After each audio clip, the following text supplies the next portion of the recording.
నా పాతివ్రత్యాన్ని నిరూపించుకోబోతున్నాను. ఏం చేసి? అలనాడు అనసూయాదేవి ఇనుప గుగ్గిళ్ళని గుగ్గిళ్ళుగా ఉండి తన భర్తకు తినిపించింది. అంటే ఇప్పుడు నేను ఇనుప గుగ్గిళ్ళు తినాలా? ఇనుప గుగ్గిళ్ళు కాదండి, గులకరాళ్ళు. గులకరాళ్ళ? అవునండి, గులకరాళ్లను వండుతున్నాను. నేనే గాని పతివ్రతనైతే ఆ గులకరాళ్ళు బంగాళదుంపలుగా మారతాయి.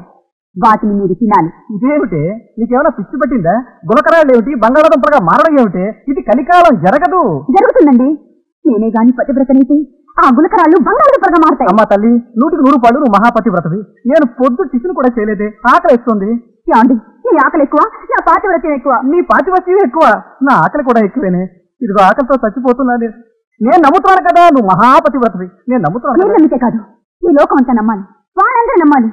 అంతవరకు గులకరాళ్ళు బంగాళదుంపలుగా మారే వరకు నా నిర్ణయం మారదు.